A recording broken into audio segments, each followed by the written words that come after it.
గణపతిగుం హవామహే కవిం కవీనాముపమశ్రవస్తమం జ్యేష్ఠరాజం బ్రహ్మణస్పదాన శృణ్వన్నోతిభిస్సిదసాదనం శ్రీమహాగణాధిపతయే నమో నమః. ప్రణో దేవీ సరస్వతీ వాజేభిర్వాజినీవతి ధీనామభిత్రియవతు. శ్రీమహాసరస్వత్యై నమో నమః. ఆదిత్యాయ చ సోమాయ మంగళాయ బుధాయ చ గురు శుక్ర శనిభ్యశ్చ రాహవే కేతవే నమః. ప్రేక్షకులకు శుభోదయం. ఈరోజు ఆగస్టు 3 శనివారం గోచార ఫలితాలు చూద్దాం. ఈనాటి ముందు పంచాంగ వివరాలు చూద్దాం. స్వస్తి శ్రీ చాంద్రమాన శ్రీ క్రోధినామ సంవత్సరం దక్షిణాయనం గ్రీష్మ ఋతువు ఆషాఢమాసం కృష్ణపక్షం చతుర్దశి పగలు 3:32 వరకు ఉంది. పునరుసు నక్షత్రం పగలు 12:47 వరకు ఉంది. వర్జన్ రాత్రి 9:08 నుంచి 10:45 వరకు ఉంది. అమృత ఘడియలు ఉదయం 10:20 నుంచి 11:55 వరకు ఉంది. ఉదయం దుర్ముహూర్తం 5:42 నుంచి 7:20 వరకు ఉంది. సిజేరియన్ ఆపరేషన్కి ప్రిపేర్ అయ్యే వాళ్ళకి రాత్రి 8 గంటలకు సమయం అనుకూలంగా ఉంది. విజయవాడకు సూర్యోదయం 5:42, సూర్యాస్తమయం 6:29. ఈరోజు సాయంత్రం 6 గంటలకు శుభ సమయం నడుస్తోంది. ఇవాళ చాలా విశేషమైన రోజు. అమావాస్య శనివారం కలిసి రాత్రికాలం అంతా ఉంది. గ్రహదోషాలు ఉన్నప్పుడు అనేక కోటి బ్రహ్మాండాలకి అధిపతి అయినటువంటి ఆ జగన్మాతని కనుక అర్చిస్తే చాలా విశేషాలు ఉంటాయి. ఇలాంటి రాత్రికాలంలో ఉన్నటువంటి అమావాస్య రోజున రాత్రికాలంలో జగదంబకు సంబంధించిన స్తోత్రాలు పారాయణ చేయడం కానీ, మంత్రోపాసకులు మంత్రోపాసన చేయడం కానీ, అమ్మవారి గుళ్ళకి వెళ్ళి అక్కడ అర్చనలు చేసుకోవడం, ఇళ్లల్లో కూడా దీపారాధన చేయడం చాలా విశేషం. పూర్వం నుంచి కూడా మనకు ఒక ఆచారం ఉంది. ఏమిటంటే రాత్రికాలంలో అమావాస్య ఉన్న రోజున, అసలు అమావాస్య రోజున చంటి పిల్లలను తీసుకుని బయటికి వెళ్ళొద్దు, ఊరు దాటొద్దు, ఎక్కడైనా దిష్టి తీసిపోస్తూ ఉంటారు, జాగ్రత్తగా చూసుకోండి అని చెప్తూ ఉంటారు. అది అందరూ కూడా అందులో అంత పవర్ ఉందా, అదేమన్నా అసలు విశేషమా అని చెప్పేసి ఏదో వెళ్ళిపోతూ ఉంటారు. ఆ అన్నవాళ్ళందరినీ చూసి ఆకర్షితులు అవుతూ ఉంటారు. కానీ దెబ్బతిన్నవాడికి తెలుస్తుంది, ఎక్కడో దుష్టి దోషం తగిలింది, ఎక్కడో దిష్టి తీసి పడేస్తే దాటిన తర్వాత ఇబ్బంది వచ్చింది అని అనుభవించిన వాడికి మాత్రం తెలుస్తుంది. ఈ లాంగ్ రన్లో ఇబ్బందులు వస్తూ ఉంటాయి. ఇది కాకుండా అసలు మనకి సహజంగా చంటి పిల్లల్ని బయటికి ఎక్కడ పడితే అక్కడ ఎట్లా పడితే అట్లా తీసుకెళ్ళొద్దని చెప్పడంలో చాలా ముఖ్యమైనటువంటి ఫలితాలు ఉన్నాయండి. ఏమిటంటే ఇప్పుడు చాలామంది పిల్లలు ఆహారం విహారం అని చెప్పి మన ఆయుర్వేదం సూచిస్తూ ఉంటుంది. అనారోగ్యానికి ఆహార విహారాలే ప్రధానమైనటువంటి కారణం అని. విహారానికి కూడా ఒక నియమం నిబంధన ఉంది. ఆహారం కూడా ఒక నియమం నిబంధనలతోనే తీసుకోవాలి, లేకపోతే ఆరోగ్య సమస్యలు వస్తూ ఉంటాయి. చాలా విచిత్రమైన సమస్యలతో పిల్లలు ఇబ్బంది పడుతుంటే వాళ్ళ చాలామంది డాక్టర్ల చుట్టూ తిరుగుతున్నారు. కానీ పూర్వం వాళ్ళు చెప్పినటువంటి ఆహార విహార నియమాలను కనుక పాటిస్తే అందరికీ కూడా ఆరోగ్యాలు బాగుండే అవకాశం వస్తుంది. అందువల్లనే పూర్వం ప్రత్యేకించి అమావాస్య ఘడియల్లో తీసుకెళ్ళదనేవాళ్ళు. ఇప్పుడు సిటీ కూడా శ్మశానాల పక్క నుంచి వెళ్ళిపోతుంది. మన ప్రాణాలు కూడా వద్దని కొద్ది కూడా శ్మశానాల పక్క నుంచి ప్రాణాలు జరుగుతున్నాయి. ఇట్లాంటి రోజుల్లో గురువారాలు, అమావాస్యలు, ఆదివారాలు అలాంటి ప్రాంతాల్లో ప్రయాణం చేయడం మూలంగా పిల్లలకి గాలి ధూళి ప్రభావాలు తగులుతాయి. ఏమీ లేదంటూ ఉంటారు అంతా కూడా చాలామంది. ఏముందయ్యా దాని సైన్స్ ఏంటి గాలి ధూళి అంటున్నారంటారు. కానీ ఇబ్బంది పడ్డవాడికి మాత్రం తెలుస్తుంది దాని ప్రభావం. కాబట్టి వాటిని గౌరవించండి. ఇలాంటి అమావాస్య సందర్భాల్లో ఇళ్లలో సాయంత్రం పూట ఇల్లు వాకిలు శుభ్రం చేసుకుని అందరూ స్నానాలు చేసి దీపారాధన చేసి జగదంబ స్తోత్రాలు ఏదైనా సరే, లలితాసహస్రనామము లేకపోతే దుర్గా సప్తశ్లోకి ఇట్లాంటి పారాయణలు చేయండి. ఇప్పుడు యూట్యూబ్లోనే స్తోత్రాలు దొరుకుతున్నాయి కదా, చక్కగా పారాయణలు వినండి. లేకపోతే ఏమీ చేయలేకపోతే ఏదో ఉద్యోగరీత్యా అక్కడ మేము బంధించుకుపోయి ఉన్నాం, మాకు ఇవన్నీ కుదరవు అనుకుంటే అమ్మవారి నామం చక్కగా చెప్పులు విప్పేసి కూర్చుని శ్రీమాత్రే నమః, శ్రీమాత్రే నమః ఈ నామాన్ని చాలా చక్కగా మీరు అనుష్ఠించండి. ఇక రేపటి రోజు అమావాస్య ఆదివారం పుష్యమి నక్షత్రం కలిసింది. పుష్యార్క యోగం అంటారు. తెల్ల జిల్లేడు చెట్టు సహజంగా దానంతా అది పెరిగితే 14 సంవత్సరాల తర్వాత భూమి లోపల ఉన్నటువంటి దాని వేరు కాండం అంతా కూడా గణపతి రూపంగా మారుతుందని చెప్తూ ఉంటారు. తెల్ల జిల్లేడు చెట్టు యొక్క వేరు ఇట్లాంటి పుష్యమి ఆదివారం కలిసిన రోజున తీసి గణపతి విగ్రహం కానీ లేదా ఆంజనేయ స్వామి వారి విగ్రహం కానీ చేయించి దాని కనుక నిత్యంలో అర్చనలో పెట్టుకుంటే కామ్యసిద్ధి, శత్రునాశనం, కార్యసిద్ధి ఇవన్నీ కూడా దాంతో ఉన్నాయని చెప్తూ ఉంటారు. అలాంటి ఆ తెల్ల జిల్లేడు చెట్టుని పుష్యమి ఆదివారం కలిసిన రోజున అర్చించినా కానీ నమస్కారం చేస్తున్నా కానీ దాని యొక్క ప్రభావం చాలా అనుకూలంగా ఉంటుంది. ఇంకా ఇప్పుడు మోడర్న్ ట్రెండ్ ఒకటి, జాతకాల్లో ఫలితాలు చెప్పలేని సందర్భం వస్తే సిద్ధాంతాలు అందరూ కూడా ఇదేదో పితృదోషం చెప్తూ ఉన్నారు. అది జాతకాలు చెప్పేవాళ్ళు, జాతకాలు చెప్పిన వాళ్ళు అందరూ కూడా కుటుంబంలో సమస్యలు కనుక నడుస్తూ ఉంటే ఇది పితృదోషం అయ్యా అని చెప్పి ప్రతి వాళ్ళు అనడం, దాని గురించి చర్చించుకోవడం, ఏమన్నా నా జాతకానికి పితృదోషం ఉంది కదా అని చెప్పి ప్రతి వాళ్ళు వాళ్ళే అడిగేస్తున్నారు కూడా. పితృదోషం ఉన్నా, పితృదోషం లేకపోయినా, పితృదోషం రాకుండా ఉండాలి అన్నా సరే మన సనాతన ధర్మాన్ని నమ్మాం, జాతకాలు నమ్మాం అంటే కనుక ఈ అమావాస్యల నాడు, ప్రతి సంక్రమణం నాడు, అలాగే మరి మహాళయ పక్షాల్లోనూ తండ్రి లేని వాళ్ళు తప్పనిసరిగా తర్పణాలు వదులుతూ ఉండాలి. ఆ పితృవర్గాన్ని మొత్తాన్ని కూడా ఉద్దేశించి, మాతృవర్గం పితృవర్గాన్ని కూడా ఉద్దేశించి. మరి ఈ నేపథ్యంలో రేపటి రోజు అమావాస్య, చాలా విశేషమైన అమావాస్య. అందరూ కూడా తండ్రి లేని వాళ్ళందరూ కూడా తర్పణాలు వదలండి. పితృదోషాలకి కేవలం పితృతర్పణాలే శాంతి. ఇప్పుడు పితృదోషం ఉందని చెప్పేసి ఎవరికి తోచిన ఊహలు వాళ్ళు చెప్తూ ఏవేవో పూజలు, పునస్కారాలు, వ్రతాలు, నోవులు చెప్తున్నారు. నిజంగా అవన్నీ అవసరం లేదండి. చాలా చక్కగా ప్రశాంతంగా మీరు మీ ఇళ్లలో ఒక బ్రహ్మగారిని పిలుచుకుని చక్కగా 10 నిమిషాల ప్రోగ్రాం పితృతర్పణం వదలండి.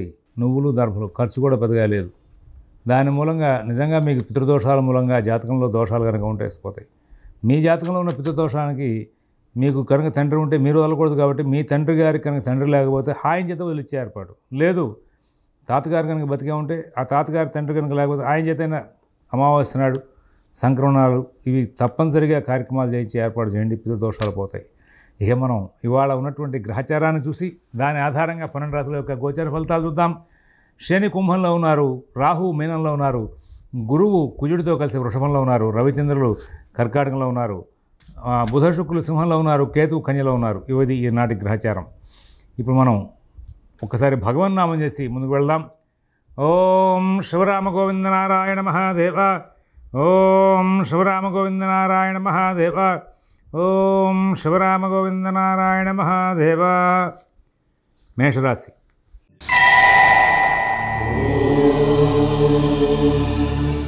ఈ రోజున అన్ని కార్యక్రమాలు కూడా సజావుగా నడుస్తూ ఉంటాయి. ఎక్కడా ఇబ్బందులు లేకుండా సుఖంగా శాంతంగా కాలక్షేపం చేసే అవకాశం ఉంటుంది. ప్రతి విషయంలోనూ కూడా విజయాలు సాధిస్తారు. కుటుంబ వ్యవహారాలు బాగా నడుస్తూ ఉంటాయి. ఆర్థిక లావాదేవీలు బాగుంటాయి. విదేశీ నివాస ప్రయత్నాలు, స్థిరాస్తి కొనుగోలు ప్రయత్నాలు, కోర్టు వ్యవహారాలు, రుణ వ్యవహారాల్లో కూడా చాలా చక్కనైనటువంటి ఫలితాలు తీసుకునే అవకాశం ఉంది. అయితే ఏదో తెలియని భయము, ఆందోళన వెంబడిస్తూ ఉంటాయి. వాటికి ఎక్కడ కంగారు పడవలసిన అవసరం లేదు అనేది గమనించుకుంటారని చెప్పి సూచిస్తున్నాం. అశ్విని నక్షత్రం వాళ్ళకి ప్రతి పని కూడా సజావుగా సాగుతుంది. భరణి నక్షత్రం వాళ్ళు ఎక్కడా కూడా ఇబ్బందులు లేకుండా చక్కటి ఫలితాలు తీసుకుంటూ ముందుకు వెళ్తారు. కృత్తిగా 1వ పాదం వాళ్ళు అన్ని కార్యక్రమాలని కూడా సుఖంగా శాంతంగా కాలక్షేపం చేస్తూ ముందుకు వెళ్ళే అవకాశం వస్తుంది. వృషభ రాశి.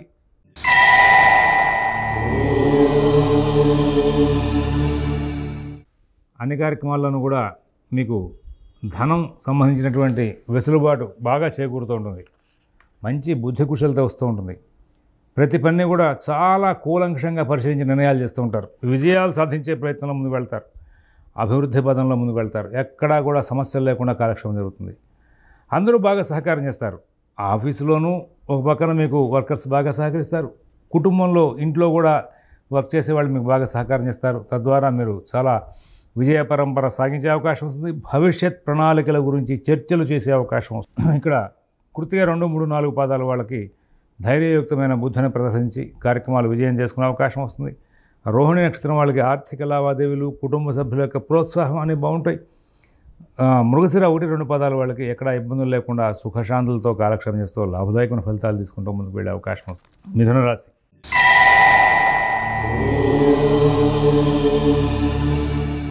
ఈ మిథున రాశి వాళ్ళకి మరి కార్యక్రమాలను కూడా విజయంగా నడుస్తూ ఉంటాయి. ఎక్కడ ఇబ్బందులు లేకుండా సుఖశాంతులతో కాలక్షేపం చేసే అవకాశం వస్తుంది. కొన్ని ఆటంకాలు ఉంటాయి, కానీ వాటిని సరి చేసుకుంటూ ముందుకు వెళ్తారు.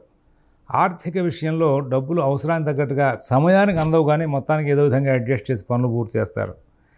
ఖర్చు తగిన నిల్వలు ఉండవు, ఆదాయం ఉండదు, కానీ ఎక్కడో చోట మొత్తానికి వాటిని అడ్జస్ట్ చేసుకుని పనులన్నీ కూడా పూర్తి చేసుకుంటారు. కుటుంబ సభ్యుల మధ్యలో ప్రోత్సాహం ఎవరు కొన్నిసార్లు ఇబ్బంది పెడతారు. వాళ్ళకి మీకు స్నేహభావం తగ్గే అవకాశం వస్తుంది. గురుకుజులు వ్యయంలో ఉన్నారు కాబట్టి ఎన్ని చెప్పినా అండి కొద్ది రోజుల పాటు మీరు వ్యవహార ప్రతిబంధకాలు రాకుండా, మీ మాట తీరుతో కలహాలు రాకుండా జాగ్రత్తలు తీసుకోవాలి. అయితే ఈ రోజున గురుకుజులు మినహా మిగతా గ్రహాలనే బాగున్నాయి కాబట్టి ఫలితాంశాలని సానుకూలంగానే ఉంటాయి. భవిష్యత్ ప్రణాళికల గురించి మంచి చర్చలు చేస్తారు. ఆర్థిక కార్యకలాపాల్లో ఉన్న సమస్యలు ఎట్లా పరిష్కరించుకోవాలని చెప్పి చూస్తారు.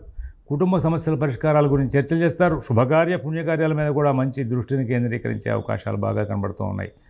మృగశిర 3, 4 పాదాల వాళ్ళు మాత్రం వ్యయంలో ఉన్న కుజుడి ప్రభావం చేత కొంచెం ఇబ్బందికరమైన ఘటనలు చూసే అవకాశం ఉంది. కొంచెం ప్రత్యేకమైన జాగ్రత్తలు పాటించాలి. ఆరుద్ర నక్షత్రం వాళ్ళు అన్ని కార్యక్రమాలని కూడా చాలా చక్కగా నడుపుకుంటూ ముందుకు వెళ్తారు. పునర్వసు 1, 2, 3 పాదాల వాళ్ళకి ఎటువంటి ఇబ్బందులు లేకుండా కాలక్షేపం జరిగే అవకాశం ఉంది. కర్కాటక రాశి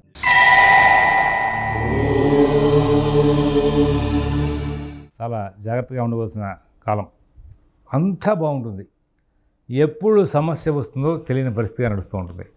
యాక్చువల్లీ మీరు కనుక అన్నీ కూడా బాగా స్టడీ చేసుకుని పనులు కనుక శ్రీకారం పెడితే మీకేం నష్టాలు రావు, సమస్యలు రావు.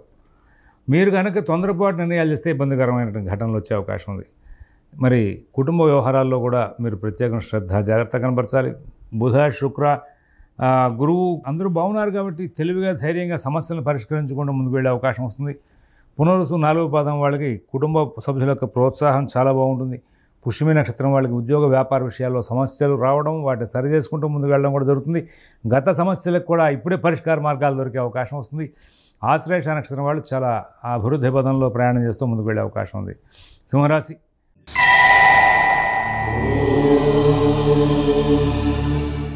కుటుంబ వ్యవహారాలు బాగుంటాయి, ఉద్యోగ విషయాలు బాగుంటాయి, వ్యాపార విషయాలు బాగుంటాయి, ఆర్థిక లావాదేవీలు బాగుంటాయి. ఎక్కడ ఎవరి విషయాలను ఎక్కువగా కలగజేసుకోవద్దు. మీ పనులు మీరు స్వయంగా చూసుకుంటూ ముందుకు వెళ్ళండి. నూతన ఉద్యోగ వ్యాపార విషయాల్లో కూడా ప్రత్యేకమైన శ్రద్ధ జాగ్రత్త కనబరుస్తూ ముందుకు వెళ్ళాలి.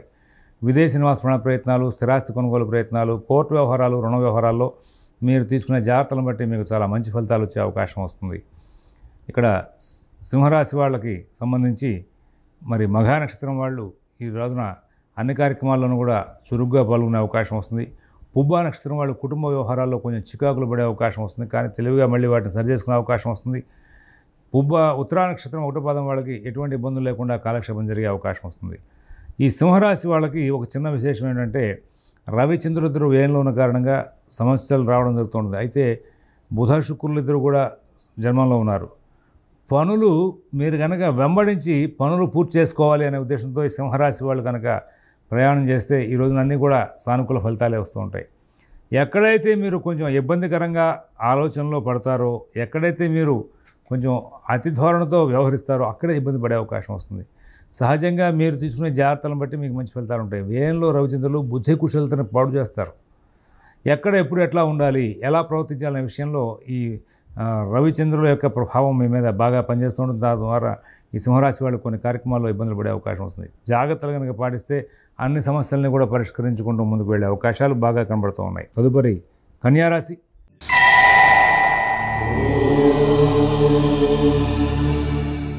అన్ని కార్యక్రమాలు విజయవంతం అవుతాయి. కుటుంబ వ్యవహారాలు చాలా బాగుంటాయి. ఉద్యోగ వ్యాపార విషయాల్లో మంచి ఫలితాలు ఉంటాయి. నూతన ఉద్యోగ వ్యాపార విషయాల్లో కూడా సత్ఫలితాలు వచ్చే అవకాశం ఉంది. ఇవాళ వాహనాలు నడిపేటప్పుడు జాగ్రత్తగా ఉండాలి. పనిముట్ల వాడకంలో జాగ్రత్తగా ఉండాలి. తర్వాత మీ దగ్గర పనిచేసే వర్కర్స్తో మీరు చాలా బాగా జాగ్రత్తలు తీసుకుంటూ ముందుకు వెళ్ళాలి. ఇతరుల వ్యవహారాలు తొలగిపోవద్దని చెప్పేసి ప్రత్యేకంగా సూచిస్తూ ఉన్నాం. ఇక్కడ ఈ కన్యారాశి వాళ్ళ విషయంలో మరి బుధ శుక్రులు వ్యయంలో ఉన్న కారణంగా ధన వ్యయం బాగా జరుగుతుంది. ఈ కన్యారాశి వాళ్ళకి రవిచంద్రులిద్దరూ కూడా లాభంలో ఉన్న కారణంగా తెలివితేటలు బాగా పనిచేస్తాయి. సందర్భానుసారంగా ప్రవర్తిస్తారు.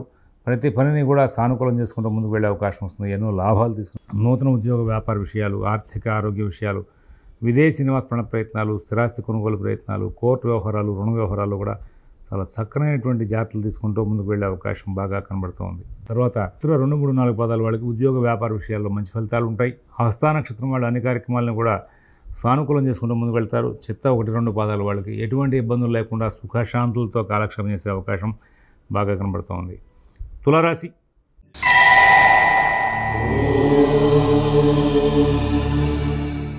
అద్భుతమైన రోజు ఈరోజు. డబ్బులు అడ్జస్ట్మెంట్ కొంచెం ప్రాబ్లం ఉంటుంది. బుద్ధి కుశలత చాలా బాగుంటుంది.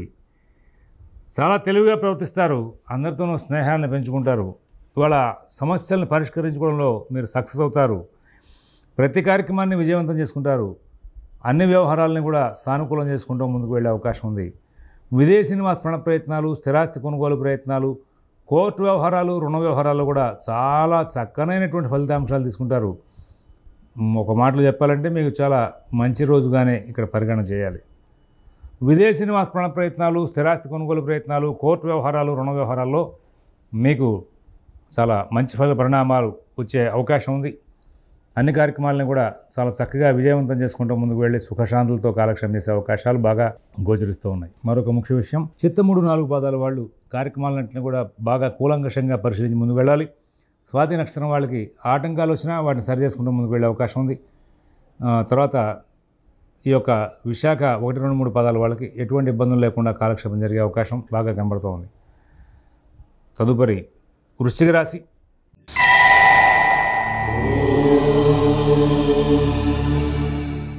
నూతన వ్యాపార విషయాల్లో మంచి ఫలితాలు ఉంటాయి. ఆర్థిక ఆరోగ్య విషయాల్లో సత్ఫలితాలు ఉంటాయి. విదేశీ నివాస ప్రయత్నాలు, స్థిరాస్తి కొనుగోలు ప్రయత్నాలు, కోర్టు వ్యవహారాలు, రుణ వ్యవహారాలు కూడా మంచి ఫలితాలు తీసుకుంటూ ముందుకు వెళ్ళే అవకాశం వస్తుంది. అన్ని కార్యక్రమాలని కూడా సహజ సిద్ధంగా ఇబ్బందులు లేకుండా నడుపుకుంటూ ముందుకు వెళ్ళే అవకాశం వస్తుంది. ప్రతి పనిలోనూ కూడా నూతన ఉత్సాహంతో ముందుకు వెళ్తారు.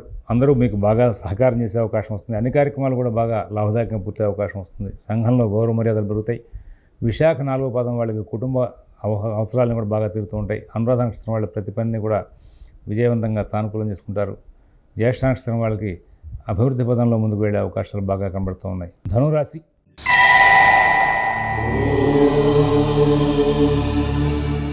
ప్రతి పని కూడా వేగంగా సాగుతుంది. కుటుంబ అవసరాలు బాగా తీరుతూ ఉంటాయి. కుటుంబ విషయాల్లో మంచి ఫలితాలు వస్తూ ఉంటాయి. విదేశీ నివాస ప్రయత్నాలు, స్థిరాస్తి కొనుగోలు ప్రయత్నాలు, కోర్టు వ్యవహారాలు, రుణ వ్యవహారాలు కూడా మంచి ఫలితాలు ఉంటాయి. ఆర్థిక లావాదేవీలు చాలా బాగుంటాయి. విదేశీ నివాస ప్రయత్నాలు, స్థిరాస్తి కొనుగోలు ప్రయత్నాలు అన్నీ కూడా బాగా సాగుతూ ఉంటాయి. నూతన ఉద్యోగ వ్యాపార విషయాల్లో కూడా సత్ఫలితాలు వచ్చే అవకాశం ఉంది. ప్రతి పని కూడా చాలా చక్కగా నడుస్తుంది. అయితే రవిచంద్రులు అష్టమంలో ఉన్న కారణంగా మీరే కొంచెం సందర్భానుసారంగా ప్రవర్తించలేక కొన్ని సమస్యలను సృష్టించుకునే అవకాశం వస్తుంది. వీటన్నిటిని కూడా పరిష్కరించుకుంటూ ముందుకు వెళ్ళాలంటే కనుక కొంచెం ప్రత్యేకమైన శ్రద్ధ, జాగ్రత్త కనబరచాలి. ఆర్థిక లావాదేవీలు, ఆరోగ్య విషయాల్లో కూడా ప్రత్యేకమైనటువంటి జాగ్రత్తలు పడిస్తూ ముందుకు వెళ్లాల్సిన అవసరాలు ఎక్కువగా గోచరిస్తూ ఉన్నాయి. మూల నక్షత్రం వాళ్ళకి కొంచెం ప్రత్యేకమైన శ్రద్ధ, జాగ్రత్త కనబరిచే లక్షణాలు ఎక్కువ అవుతాయి. దాని మూలంగా లాభాలు అందుకుంటారు. పూర్వాషాఢ నక్షత్రం వాళ్ళకి పుణ్యకార్యాలు, శుభకార్యాల మీద కాలక్షేపం జరుగుతుంది. ఉత్తరాషాఢ 1వ పాదం వాళ్ళకి సహజంగా ఆటంకాలతో పనులు పూర్తయ్యే అవకాశం ఉంది. మకర రాశి.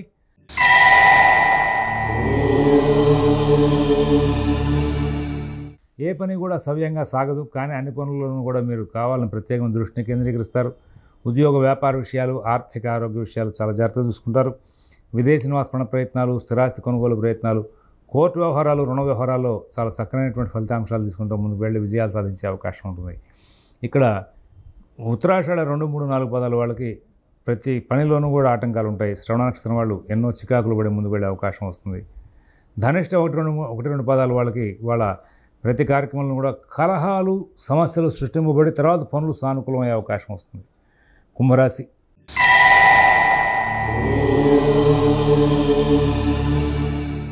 కోపావేశాలు కంట్రోల్ చేసుకోవాలి. పనులు చక్కగా టైం టేబుల్ ప్రకారం పూర్తి చేయడానికి ముందుగా ప్రికాషనరీగా మీరు ప్రిపేర్ అవ్వాలి. లేకపోతే ముందు పనులు వెనకాల పనులు ముందు జరిగి కొంచెం ఇబ్బంది అయ్యే అవకాశం వస్తుంది. ఆరోగ్య విషయంలో ప్రత్యేకమైన జాగ్రత్తలు తీసుకోండి. ఆర్థిక లావాదేవీలు జాగ్రత్తలు తీసుకోండి. ఎవరి వ్యవహారాలు ఎక్కువ కలగజేసుకోవద్దు. మిత భాషణ, ఓర్పు చాలా అవసరం.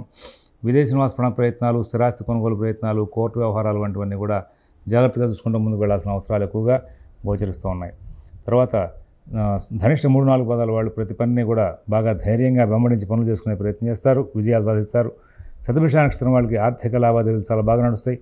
పూర్వభద్ర 1, 2, 3 పాదాల వాళ్ళు ఎంతో విశేషమైనటువంటి కృషి చేసి లాభాలు పొందే అవకాశం బాగా కనబడుతోంది. మీనరాశి.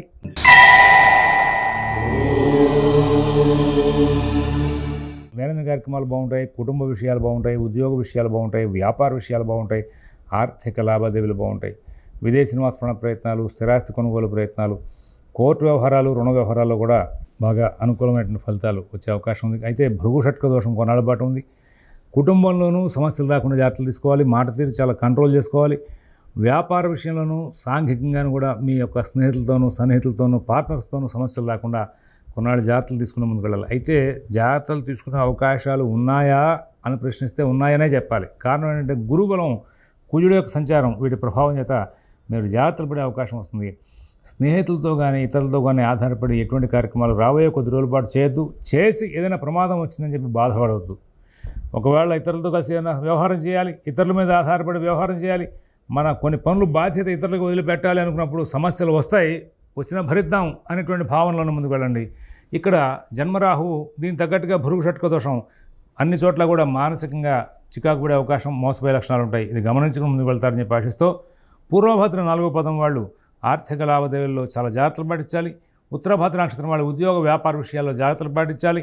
రేవతి నక్షత్రం వాళ్ళకి ప్రతి అంశంలోనూ కూడా జాగ్రత్తలు అవసరం అని చెప్పి సూచిస్తూ స్వస్తి ప్రజాభ్యః పరిపాలయంతాం న్యాయేన మార్గేణ మహేన్మహేషాః గోబ్రాహ్మణేభ్యః శుభమస్తు నిత్యం. లోకాః సమస్తాః సుఖినో భవంతు.